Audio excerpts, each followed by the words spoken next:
Hi, everyone. Jen. Okay. We are pleased to have a return guest, our National Security Advisor, Jake Sullivan, who will give some brief opening remarks and then take some of your questions. So with that, I'll turn it over to Jake.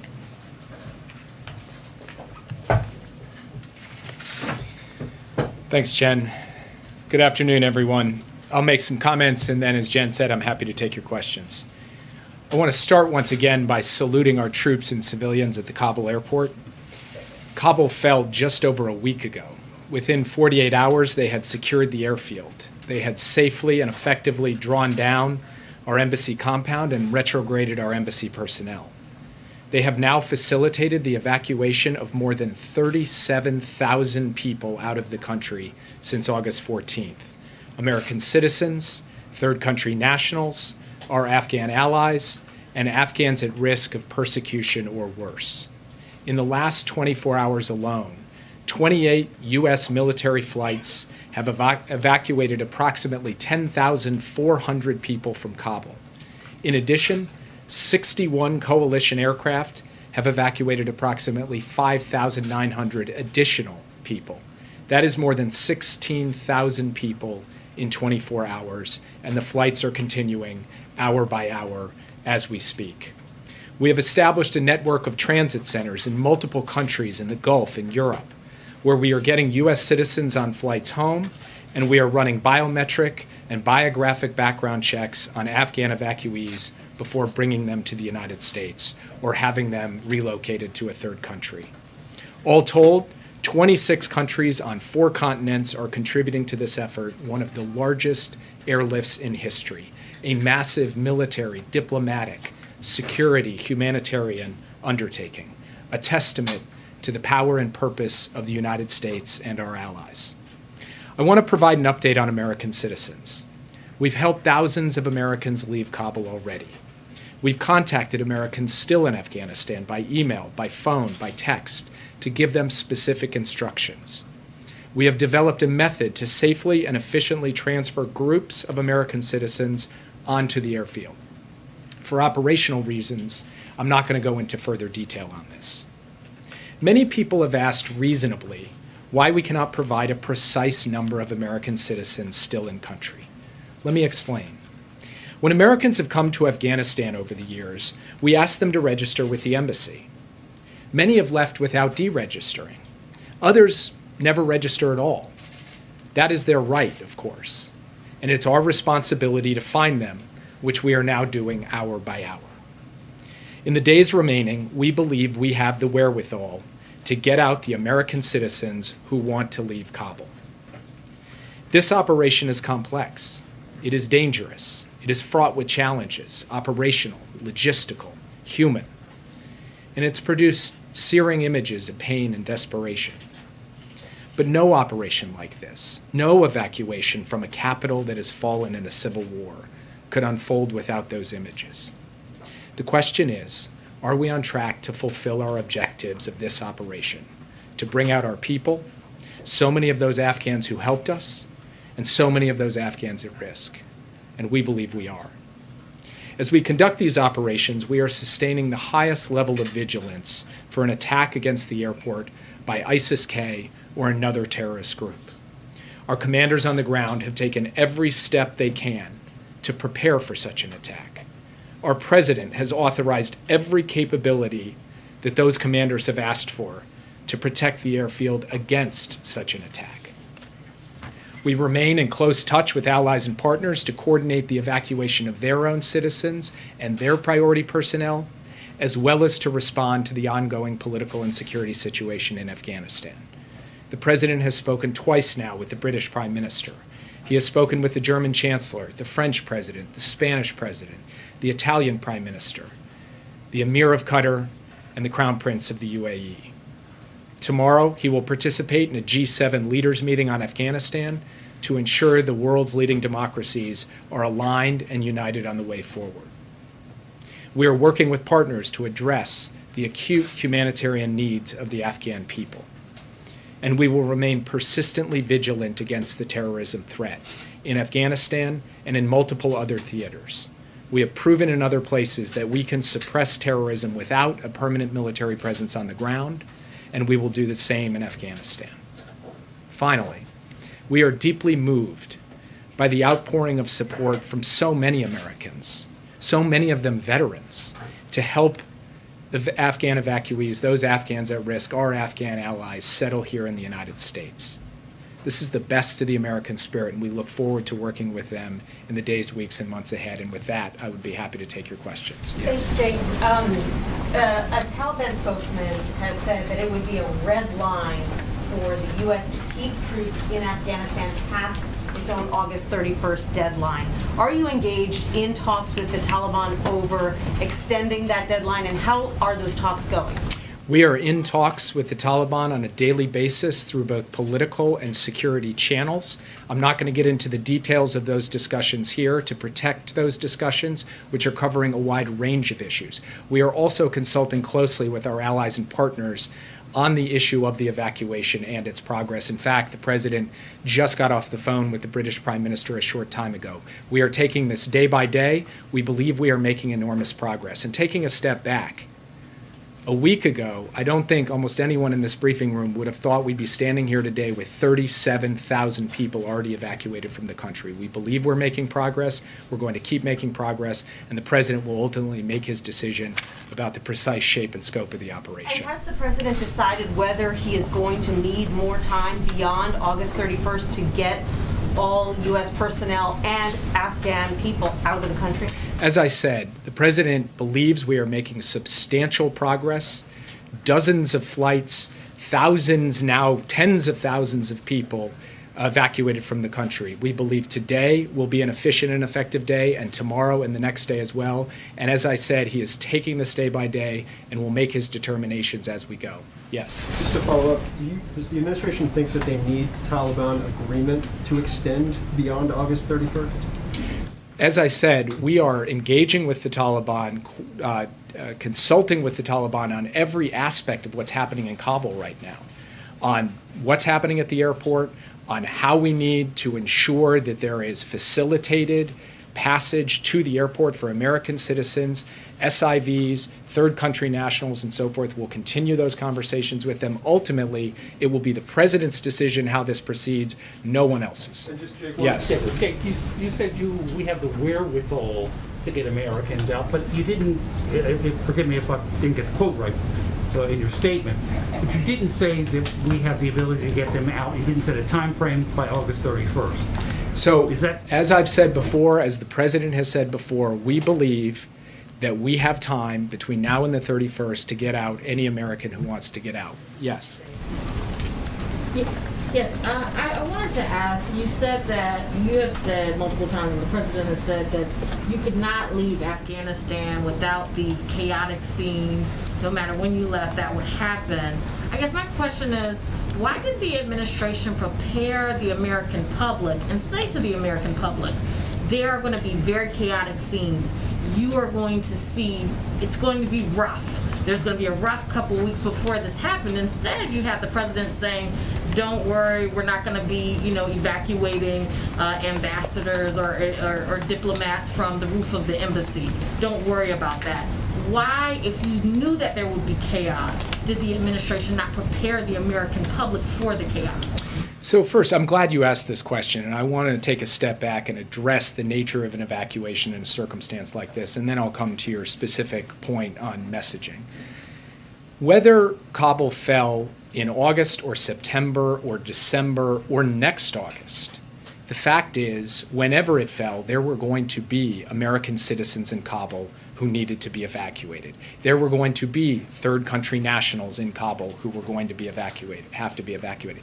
There were going to be Afghans still in the fight who had supported the U.S. war effort over the last 20 years who were going to have to be evacuated. So an evacuation operation in a dangerous situation was going to have to happen at some point. And when you run an operation like that, when you are trying to position assets to go in and secure an airfield in a city that has been taken by opposing forces with a government that's collapsed, your contingency plan is going to hit head on with reality, and there are going to be complexities and challenges and difficulties, and you work through them. You make adjustments, and you ultimately get an operation going that is moving out thousands, if not tens of thousands of people daily. That is what we have accomplished over the course of the week. It has not been without its immense difficulties, and we are very mindful of those difficulties. We are clear-eyed about those difficulties.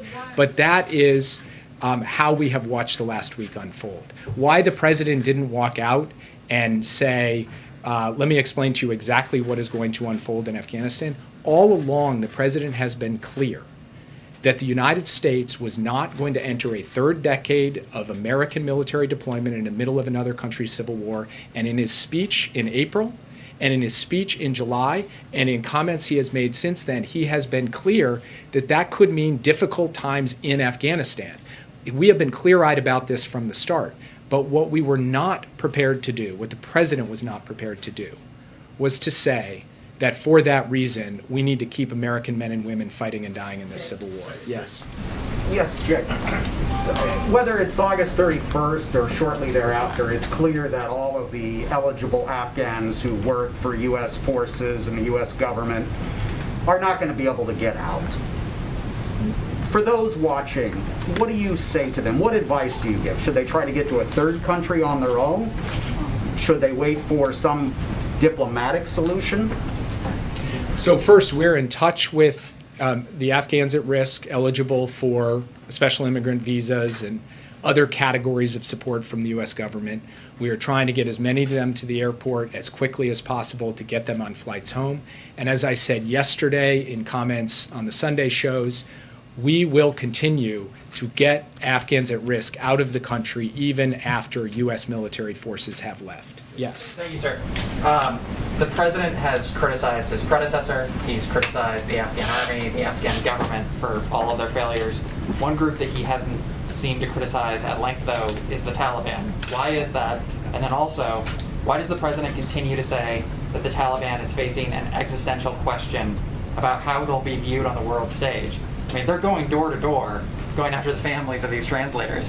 Don't they already know who they are? So first, the president has been very clear about his views of the Taliban. You've asked him repeatedly, do you trust these guys? And he's told you repeatedly, no, I do not. Of course he does not. Of course none of us do, because we've seen the horrific images from the last time we were in power, because we've seen the way that they've conducted this war, because we've seen the fact that they have been responsible for the deaths of American men and women through 2 decades of war, a war that the president was not prepared to continue for a third decade. So we have no illusions about the Taliban. And from our perspective, what we need to do right now is focus on our task at hand. And our task is to get thousands and thousands of people out of the country as safely and efficiently as possible. That is what we are doing and what we believe that we can achieve. Thank you, Jake. So Friday, the president said that we got rid of al-Qaeda in Afghanistan. Sunday, the Secretary of State said there is al-Qaeda in Afghanistan. So are you presenting the president with the full picture, or is he just misapplying the intelligence when he makes these public statements? The president was referring to al-Qaeda's capability to attack the United States, which the intelligence community tells us today is not present in Afghanistan. Today, it is not present in Afghanistan. What is present in Afghanistan right now to our forces at the airport is a serious threat from ISIS-K, which we're trying to deal with. And, of course, there's the possibility that al-Qaeda could reconstitute an external plotting capability in Afghanistan.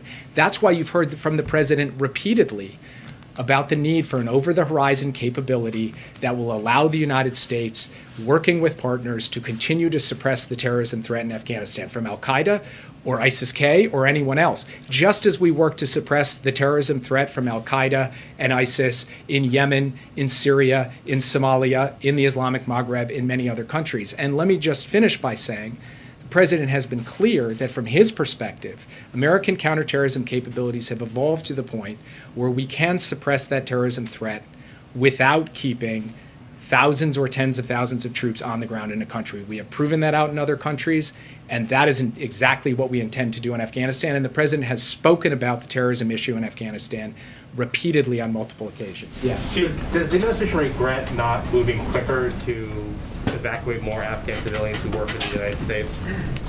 So again, I'm very glad you asked that question. So this refers to the Special Immigrant Visa Program. The Special Immigrant Visa Program has been around for a significant number of years, and it was never designed as conceived by Congress for a mass evacuation circumstance. Your individual applicant for a special immigrant visa typically took, under the law, the way that it was applied by the various agencies of the U.S. government through multiple administrations, 18 to 24 months per person to get through the various vetting and other requirements to get their visa, sometimes longer, sometimes multiple years. When we took office in January, the Trump administration had not processed a single special immigrant visa since March of 2020, in nearly a year. So what we did when we came in was move as rapidly as possible to process as many applications as possible, as fast as possible, trimming months and months and months off of that process, working with Congress to get them to actually change the law over the summer to relax the requirements so we could move people forward. Even then, we put in place an evacuation operation using charter aircraft starting in July to begin moving SIVs and their families out. Now, as I said the last time I was at this podium, we did contemplate a big gray tail move of Afghans and others in the July, early August timeframe. We made the determination not to do so because not just Afghan government officials, but supporters of the Afghan government in Afghanistan, including many of the people who want to come out now, said that doing so would trigger a complete crisis of confidence in the government. As it turns out, not doing that evacuation didn't exactly save the Afghan government. We acknowledge that, but that was a considered judgment at the time. Once we faced a circumstance in which we needed to move rapidly to secure the airfield to help get those folks out, that's precisely what we did, and that is precisely what we are doing now. Thanks, Jake. Does the president intend to fire, reassign, or ask for the resignation of any White House personnel or administration officials who've handled the situation in Afghanistan? I have not heard him say so. It's, of course, your job to ask those kinds of questions. It's my job just to keep doing what we're doing, which is every day try to get as many people out as possible. What if the U.S. can't get Americans and Afghan allies out of the country by August 31st? What happens then if the Taliban says they're not willing to extend? Is the U.S. going to abide by their red lines? So I'm not going to take this on as a hypothetical question. What I'm going to say is what I said at the outset, which is we're in touch with the Taliban daily. We're in touch with our allies and partners. We're reviewing our progress in this particular operation, which we feel has been substantial over the past few days, and the president will make his own determinations. Yes. Thanks, Jake. Can you say approximately number or percentage-wise the number of evacuees that are American citizens thus far? And then secondly, I know you don't want to get deep into operational details, but the president's made clear that the area around the airport, there's been an expansion in the safe zone. Does that mean American troops are operating outside the perimeter of the airport now? American troops are not operating outside the perimeter of the airport. What has happened is through these military channels of communication with the Taliban, they have extended the perimeter from the point of view of their checkpoints to allow Americans through, to allow third country nationals through, to allow SIV holders through. That is what is happening now, not right at the gate, but rather a substantial distance away from the gate. And I'm not going to get into the precise details of those distances, but that is what he was referring to with respect to the extension of the perimeter. On the question of relative ratios, the significant majority of those coming out are Afghan evacuees, because the total number of Americans in country was a relatively limited number of folks. So in terms of percentages of the 37,000, the substantial bulk of them are Afghan evacuees, but there also have been a few thousand Americans who have already been evacuated, and we are working on the rest now. So a few thousand. Do you have anything more specific? Are these people traveling with passports or other kind of documentation? And is that why you can't answer that question more specifically? Are they not traveling with documents? So again, the reason why we can't give you a precise number is because not every American who comes into Afghanistan goes and puts themselves in a database at the U.S. Embassy. They don't have to. Many of them choose not to. So it's our responsibility to put out the call through every means we know how, try to work through to get in contact with them, and ultimately build as credible a list as we can of folks who are holding those passports so that we can bring them to the airport and get out. The number of Americans who are in Afghanistan waiting to get out, how many Americans have you so far taken? Oh, I see. We can get you the precise number on that. Yes. Jake, two things. One, just a clarification. You had said that you will get all Americans in Kabul who want to get out.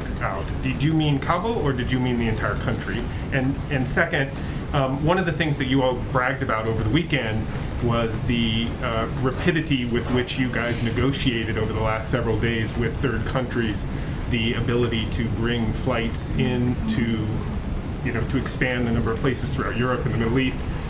Why wasn't that done months ago? I mean, you yourself have just said you knew exactly that this chaos was going to erupt at some point.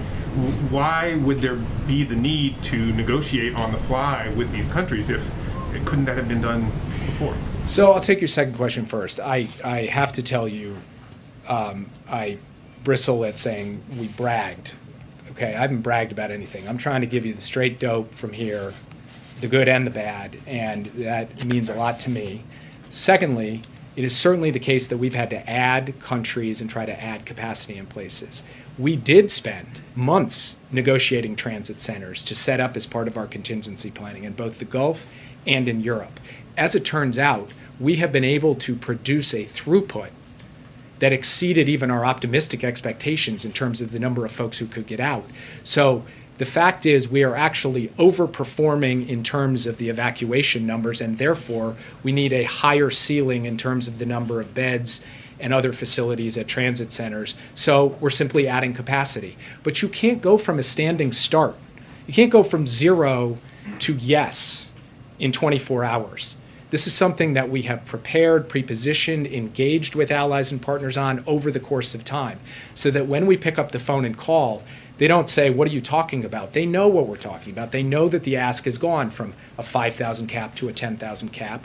They adjust accordingly, and that reflects the work of painstaking diplomacy over the course of many months. Yes. The first question about Afghanistan versus just Kabul. Oh, I see. Yes, we are trying to get Americans out wherever they may be in Afghanistan. Yes. SIVs. How many SIVs are being brought to the United States? Is there a goal for how many you intend to bring to the United States? What's their long-term plan? And outside of adding a priority 2 designation, what else is this administration doing to expedite the process of getting SIVs out of Afghanistan? We're not putting a precise number on it. The program doesn't put a precise number on it. There isn't some cap on the number of SIVs or some target. So we are working to get as many out as we possibly can. If you think about the fact that there has been 20 years of conflict in Afghanistan, the sheer number of Afghans who in one way or another have worked for the United States, I'm not going to put a precise number on it. I'm not going to put an estimate on it. I'm only going to put a principle on it. And the principle is we are working to get out as many Afghan allies as we possibly can. Prime Minister Johnson has said that he will ask President Biden to extend that August 31st deadline. Did he make that ask in the call? And what will President Biden tell Prime Minister Johnson if and when he does make that, either today or at the G7 meeting tomorrow? I'm not going to speak for Prime Minister Johnson or read out the precise details of the call. All I'm going to say is that the President continues to consult with the Prime Minister and our other allies on how this evacuation should proceed from here, and he'll ultimately make the determination. You have no message to what he'll say when Prime Minister Johnson does ask. That is the reporting right now that the PM is going to ask the President to do this. So I'm not going to preview what the President will say in the G7 meeting tomorrow. At the moment, he's focused on private conversations with foreign leaders. He will have the opportunity to have that engagement in that private session with the G7 leaders tomorrow. And I'm not, from the podium, going to read out what are sensitive conversations among leaders between the United States and our allies. Jake, I want to get into the weeds a little bit more on how this administration is determining who is still left, what Americans are still left in, and which ones are not. Because as you said, there's some people who did not deregister with the embassy. How is the administration trying to determine who is there and who's not? Sure. So what we have done is we have put out through multiple different means, telephone, email, text, and publicly on radio, online through every possible, both broadcast and targeted means possible to Americans who may potentially be in Afghanistan. Please respond. Please contact us. Please tell us your location. Please tell us if you'd like to leave.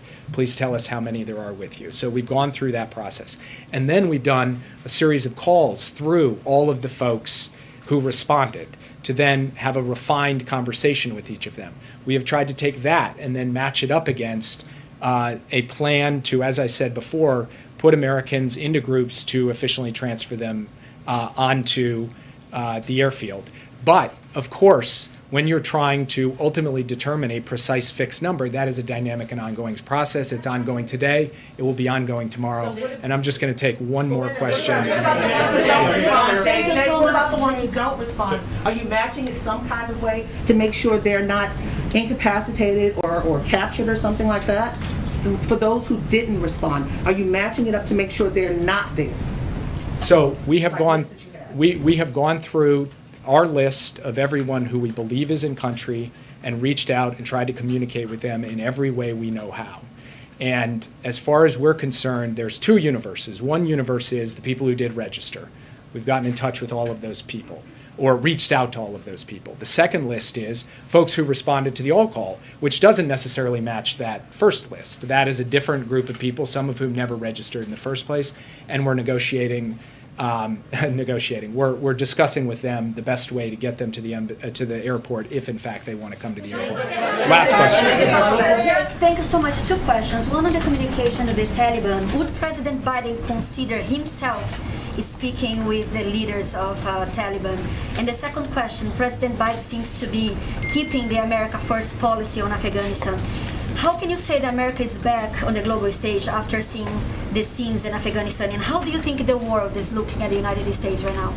So on the second question, you look at the scenes at the Kabul airport, and what I see is the United States securing an airfield at the risk of several thousand American troops to facilitate not just the evacuation of Americans, but to facilitate the evacuation of third country nationals from friends and foes alike, and to facilitate the evacuation of tens and thousands of people who, for humanitarian reasons, want to leave Afghanistan. This is an enormous logistical, diplomatic, security, humanitarian undertaking. There is no other country in the world who could pull something like this off, bar none. So that's what I say to the second question. With respect to whether or not President Biden is likely to speak with the leadership of the Taliban, that is not in contemplation at this time. Thank you. Thanks, everybody.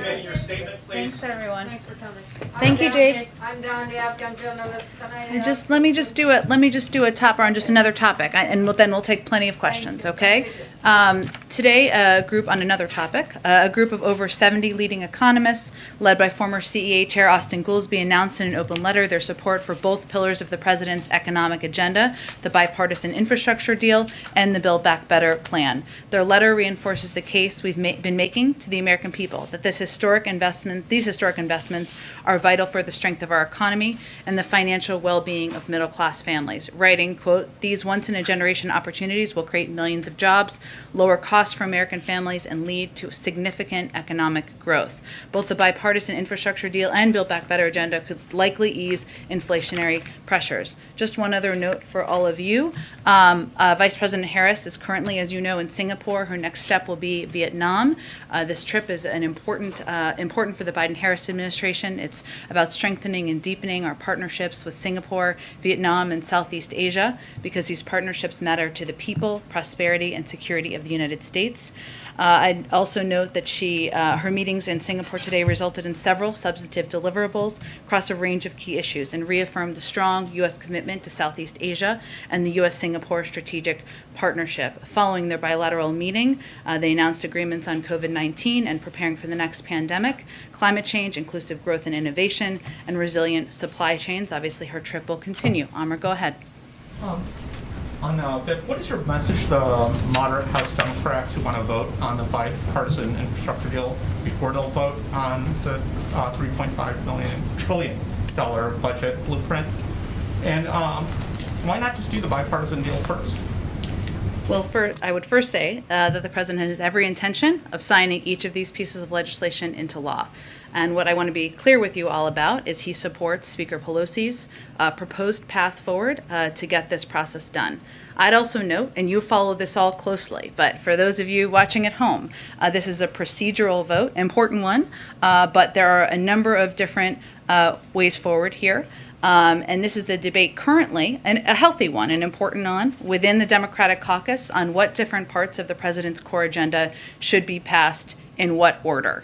In some ways, that's a high-class problem to be debating. That's what they're discussing. And it's not one that should be unexpected, given there are disagreements about a range of issues, even within the Democratic caucus. That's democracy. But I would note that the president's view is not just 36 years in the Senate, but this isn't his first rodeo, not even his first rodeo this summer. He had one in June and July, and we're going to work closely with Speaker Pelosi. He's going to continue to talk to a range of members. I would note for all of you that the president had multiple calls with Speaker Pelosi in recent days, and also had a call with her leadership team and 15 committee chairs about how vital the Build Back Better agenda is, because it will lower prescription drug costs, reduce the cost of housing and education, strengthen care for veterans, take on climate change, help families afford child care and care for older Americans. So we will continue to be fully engaged, but we understand this is a healthy debate, and we're confident about the path forward. Have you been able to reach out to some of those moderate lawmakers who have raised concerns? We have been, from the White House and senior team, in touch with a range of officials and members across all political backgrounds in our caucus, so you can be confident in that. And on today's vaccine news, is there any expectation that this is going to move the ball and get people who have been resistant off the sideline? And how significant? Well, it's a really good question, Amr. I think we're going to have to wait and see. I mean, there have been polls several weeks ago, or the last ones I have seen, that have showed that of the percentage of people who are not yet vaccinated, about a third approximately, depending on the poll, would feel more confident if there was final approval by the FDA. We'll see. You saw the president speak to this today.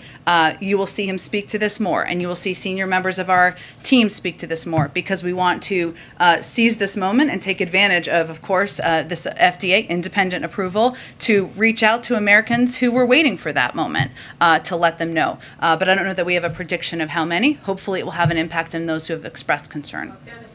Go ahead. Talk a little bit more about the G7 meeting tomorrow. Sure. Are you expecting any specific agreements to come out of it? This is really a forum, as you know, Steve, to continue the discussion that these leaders had just a few months ago when the president was on his first trip.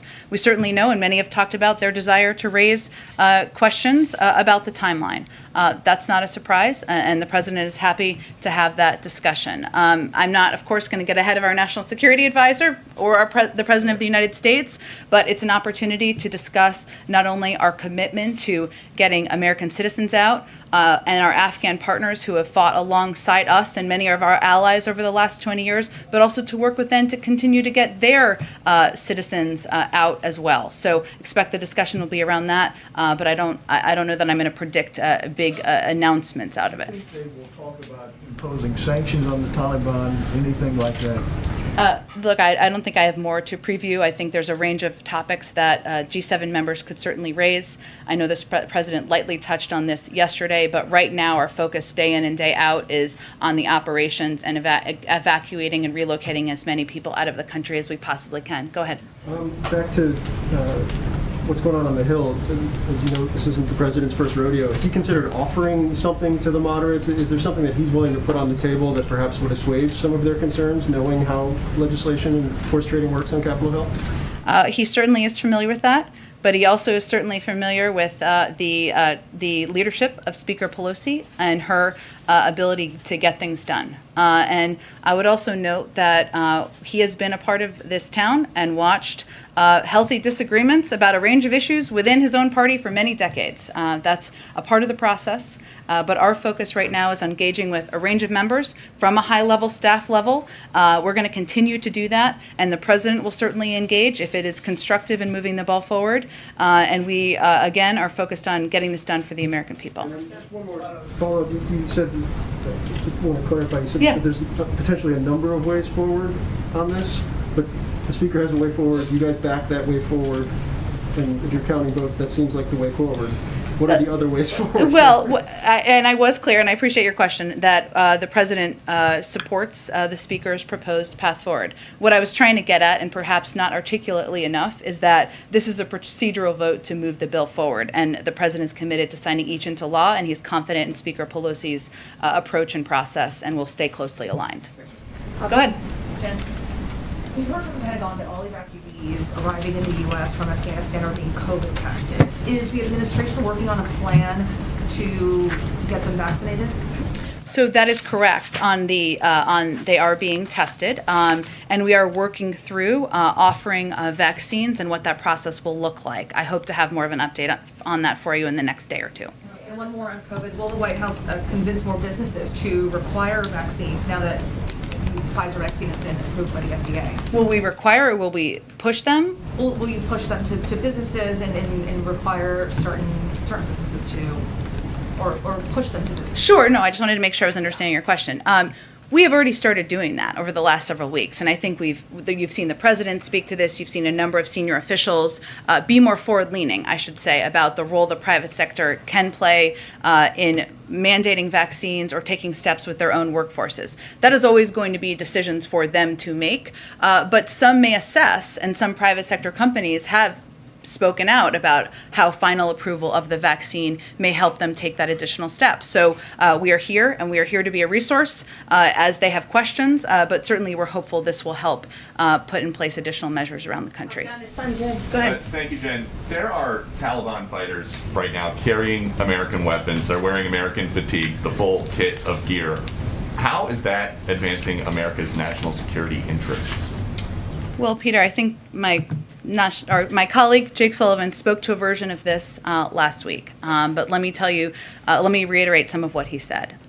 When the president made this decision to bring our men and women home from Afghanistan who were serving, he knew he made that decision not lightly. He made the decision with a clear assessment from his national security team about what the impacts could be. We have taken steps over the past few months to retrograde materials, to bring materials home, to make them not available to the Taliban. We have taken those steps from our military.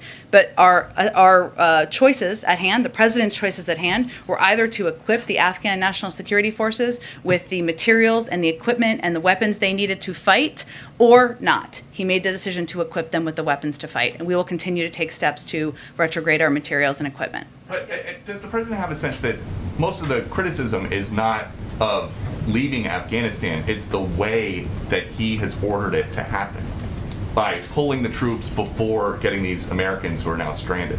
Does he have a sense of that? First of all, I think it's irresponsible to say Americans are stranded. They are not. We are committed to bringing Americans who want to come home. We are in touch with them via phone, via text, via email, via any way that we can possibly reach Americans to get them home if they want to return home. There are no Americans stranded is the White House's official position on what's happening in Afghanistan right now. I'm just calling you out for saying that we are stranding Americans in Afghanistan when we have been very clear that we are not leaving Americans who want to return home. We are going to bring them home, and I think that's important for the American public to hear and understand. Okay, and then following up on what somebody asked, Jake, the president likes to say America is back, but his policies have Americans getting beat up by the Taliban and Afghans handing babies over barbed wire fences. Is that what he meant when he said America is back?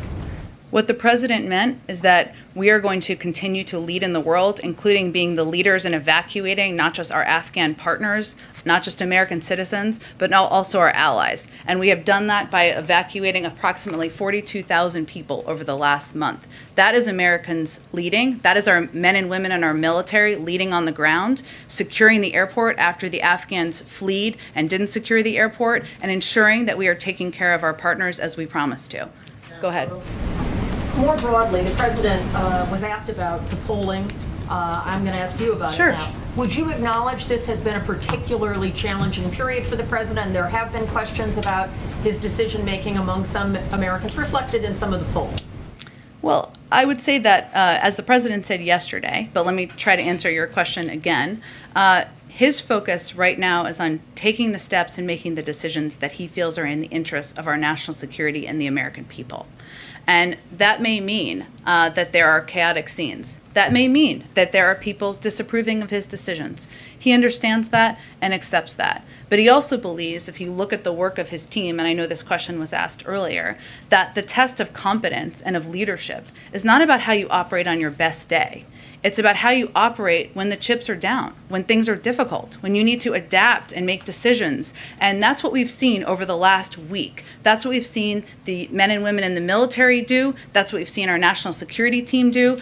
A week ago, just over a week ago, we didn't have control over the airport. Now we've evacuated 37,000 people. That is American leadership, and that is certainly competence of his team. But certainly we understand that people are seeing chaotic photos, but he continues to believe that this was a decision that only the commander-in-chief is able to make, and one he had to make for our own long-term national security interests. Knowing there's about a week or so until the deadline, do you anticipate that the risk to American troops, American citizens, and Afghans will increase? Will there be You mean more, on the ground, Kelly? Yes. Will there be more desperation knowing that the number of flights out may be dwindling? And if so, how do you adjust for that in terms of your preparation? Well, I would say that security on the ground is risky and volatile, and we are not naive about that. We are very clear-eyed about that. And that certainly is a factor as the president is considering the August 31st question and the timeline. It is also a factor of the fact that we have expedited over the last 24 to 48 hours our flights and the number of people we've been able to evacuate. And his objective is continuing to focus each day asking detailed questions about how many more people we can get out each day, because that is a real issue. And that's one of the reasons, and Jake talked about this a little bit earlier, that we continue to adjust and take operational steps as it relates to the perimeter of the airport and as it relates to how we're engaging with American citizens and our Afghan partners about how and when they should come to the airport as well. Go ahead. Thanks, Jen. Jake mentioned that he'd be able to get us a breakdown of the number of people who are being evacuated who are Americans and the number who are Afghans, but that's something that reporters have been asking for and not getting for several days. Do you have those numbers? And if not, when could we expect to see them? I certainly understand the question. I know that my colleague John Kirby said a few thousand Americans have been evacuated earlier today. As Jake noted, the vast majority have been Afghans, given this size of the population that we are moving out. And I'm happy to also follow up after the briefing and see what information we can achieve. Go ahead. One other thing that Jake Sullivan said in his opening remarks is that the president looks forward to working with veterans. The SIV applicants are integrated into American society. AMVETS and Vote Vets, a number of other groups, issued an open letter today urging a meeting with the president. In their letter, they said that if the Afghan allies are not safely evacuated, it would condemn veterans and survivors of the conflict to a lifetime of moral injury. One, does the president agree with that sentiment? And two, will the president meet with these veterans? Well, let me first say that we've been in regular contact with a wide range of veterans groups on Afghanistan and will continue to be. And we're in touch with the organizers of this letter to arrange a meeting with senior White House officials to discuss this letter. The VA is also working with VSOs and outside advocates on how to assist SIV applicants, which I know is of primary concern to a number of these groups, as it is to us. And the president, as you know, has the utmost respect for people who have served, as being a father himself of someone who had served. And he knows how determined veterans of our military conflict in Afghanistan are to make sure that the Afghan allies who risk their lives to help our troops are evacuated to safety. I would also note that one of the things the president has noted to many of us over the past couple of days is that as he thought about making this decision, one of the moments or several moments that has stuck with him is that many of you who covered him as vice president know this, but he spent every Christmas day at Walter Reed sitting with Gold Star families and sitting with men and women who had been injured in Afghanistan. Those are veterans too. Those families are families of veterans. Some of those families lost people, and he was not going to send another generation to fight a war that the Afghans were not willing to fight themselves. But I will tell you, we have been in touch. We will continue to be in touch, and I can assure you that the president will look for opportunities to discuss and engage with veterans groups soon. If I can ask you a question about the FDA's action today. Sure. It brings to mind a question that you've been asked several times in this room, and that is why hasn't the president nominated an FDA commissioner? Is there a specific holdup that you can point to right now that explains why there's not a qualified doctor in the country that the president could nominate for this post? I can assure you, I wish I had a nominee for the FDA commissioner standing behind that door so that I could present them to all of you. And it is a very good question. And the president wants to nominate the right person to serve in this important post. And yes, of course, there are a range of qualified and talented medical experts and doctors out there. We have not identified the right person yet, and hopefully we'll be able to do that soon. Go ahead. In keeping with the question of appointments, if you'll forgive me for putting on the Bloomberg hat, has he made a decision on whether Federal Reserve. You got it. I knew it. It's like One bingo. step ahead of me, yeah. Has he made a decision on whether to reappoint Jay Powell? My colleague Sullivan Mosen reported this weekend that that Secretary Yellen has privately expressed her support for reappointing Chairman Powell. Has he made a decision? When will he make a decision on that? I don't have anything new for you on this, nor do I have a timeline of when he might make a decision. Do you have any comments on just Secretary Yellen's apparent preference? I will leave that to Secretary Yellen and the Treasury team. Go ahead. Thank you. Go ahead. Do you have any update? This week is supposed to be the end of the 90-day review into the origins of the coronavirus. Do you have any update on when that report would be released? What can we expect to see publicly? Sure. It's actually tomorrow, just to mark your calendars. I know Peter's especially excited about it.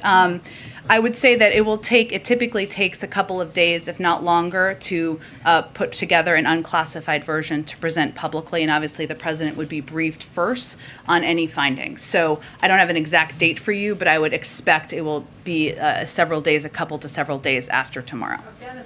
Go ahead. Thanks, Jen. Two questions. Just one on vaccines to clarify an earlier point. We Yeah. heard the president talk today about he encouraged companies to step up their vaccine requirements. But will today's announcement lead to any new or any additional vaccine mandates from the administration beyond nursing home employees and the stuff that you guys have already announced? I expect there will be more, sure, as we've said all along. And I would note that my colleagues at the Department of Defense conveyed that they would move in the coming days to mandate the vaccine now that the approval has come from the FDA for Pfizer. So we certainly expect there will be more mandates for factions of federal employees. And then on Afghanistan, a broader question. Does the president see any substantive differences between the Taliban leadership that exists right now and the regime that existed 2 decades ago?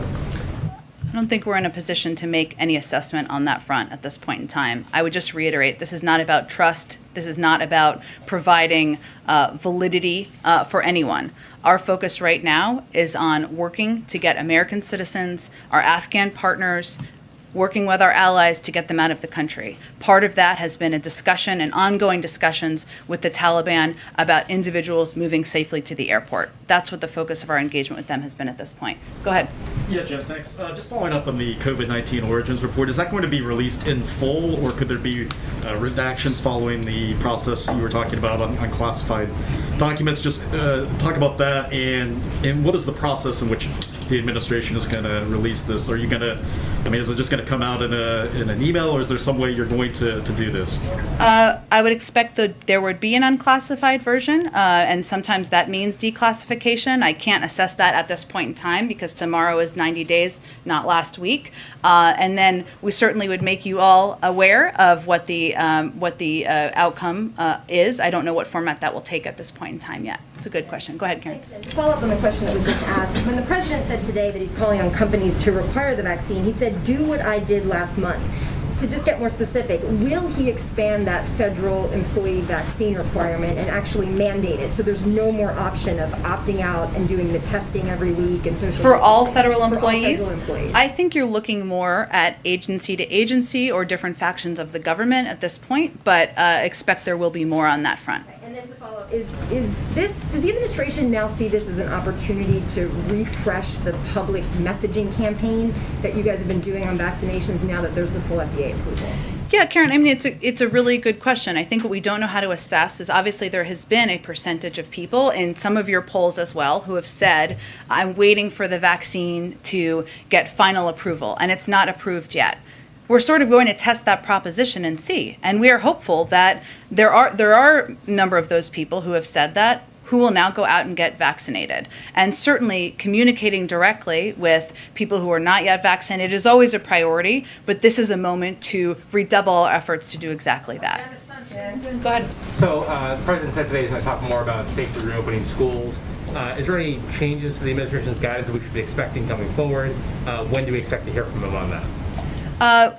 I would say soon. I think we're still working to finalize what that might look like, but the president is certainly, as a parent and a grandparent himself, well aware, and as somebody who employs a number of us who have children, well aware of the understandable questions that parents have. Some have anxieties, and he wants to be able to speak directly to what his preparations are, how we rely on the science, and all of the steps we've taken through our Department of Education to make sure schools have the resources they need to open and stay open if they apply them this school year. But I don't have a scheduling preview for you at this point in time, but I expect you'll hear from him soon. In-person learning is still a priority, like still the Yes, president expects it to be open 5 days a week. Correct. Nothing has changed in that regard. Now, I will say this. A lot has changed over the last 8 months in that we have provided tens of millions of dollars out to schools, out to states, that has been distributed to many school districts who didn't have the resources they needed to replace air conditioning systems or ventilation, to do social distancing in some cases, to ensure they had testing requirements. That has changed. The Secretary of Education has made this one of his top, if not his top priorities, sharing best practices, working directly with school districts. As we have seen across the country in some particular states, we cannot force these states to allow school districts to put in these precautions that will help keep students safe. If they don't put in place the precautions, it's more likely there will be cases, and then they will have to take steps regarding quarantining, etc. But we have taken every step we can think of to engage, to empower, to equip school districts with the resources they have so that they can stay open 5 days a week. Go ahead. Yes, Jen, what's your reaction to former President Trump this weekend at a rally in Alabama asking his supporters to get vaccinated and then getting booed? Well, we will take anyone who has a big platform out there who wants to encourage people to get vaccinated, doing it. That's a good thing, and we understand that some of the people who are not yet vaccinated are not people who may have Biden-Harris stickers on their cars, and that's okay. In terms of, I think it's just a recognition, as we are very clear-eyed about, that there are still people who are skeptical out there in the country, that there are still people who whether because of misinformation or a range of factors, are not yet getting vaccinated, even though it could save their lives. It means we still have more work to do, and we are committed to doing exactly that. Go ahead. Jen, thank you. At the risk of this being a yes or no answer, is the president concerned about being put on the spot with these pledges to get Americans out of Afghanistan by the 31st? All those who want to get out of Afghanistan. Is he concerned about being put on the spot with this? By whom?